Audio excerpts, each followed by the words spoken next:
સમજતો આપણો રબારી પરિવાર બંધારણની જે સમાજનું મહાસંમેલન ભરાયું ડીસા એમાં નક્કી કરવામાં આવ્યું કે ગામે ગામ દીઠ એક કમિટી બનાવી અને બંધારણનું પાલન કરવાનું.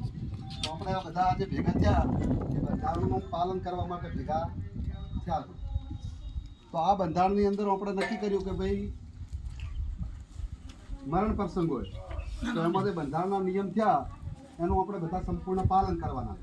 લગ્ન પ્રસંગ હોય તો એનો પણ નિયમ જે થયા એનું આપણે ટોટલ પાલન કરવાનું છે. આપણે એક નિયમમાં ગામ પૂરતો એક સુધારો એવો કરવાનો છે કે જે દાબડી છે મરણ પ્રસંગે એ તળાવ ગામ પૂરતી 10 રૂપિયા કોઈ ફગાવાલો આવે એના 10 રૂપિયા લેવા. બધા તૈયાર છો ને એમાં? આપણે પણ બહાર જઈએ તો એ પરિવારને 10 રૂપિયા આલવાના. બરાબર? આપણે ત્યાં અફેણ વિડીયો વ્યસન વાળી વસ્તુઓ તો વહેલા અગાઉ 1 વર્ષ પહેલા આપણા ગામે શરૂઆત કરીને બંધ કર્યું. બરાબર. પણ એ ફરી એના ઉપર મોર મારી અને સદંતર કોઈ પણ સારા નરસા કોઈ પણ પ્રસંગે વ્યસન વાળી વસ્તુ ચા સિવાય કોઈ વાપરવી નહીં.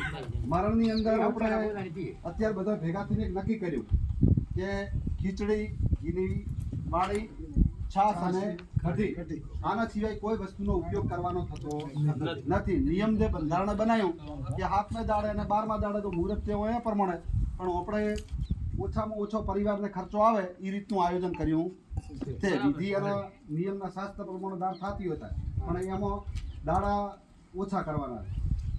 હવે બીજું કે જે આ બંધારણનું આપણે બધાએ ફરજિયાત પાલન કરવાનું છે. આમાં કોઈ ફેરફાર થાય તો આપણે બધા મેળાના રબારી બધા આગેવાન વડીલ યુવાનો બધા ભેગા થયા અને એની અંદર આપણે નક્કી કર્યું છે કે જે ઊંટનું જે બંધારણ તોડે એને આપણે સ્વેચ્છાએ એમના ભાઈઓ થ્રુ 11,000નો તે દંડ નક્કી કરવામાં આવ્યો અને એ દંડનો ફાળો આપણી કુલદેવી માતાની તિજોરીમાં મેળવાનો છે. બરાબર? કોટે અને એનું બધા આપણે પાલન કરવા તૈયાર છો.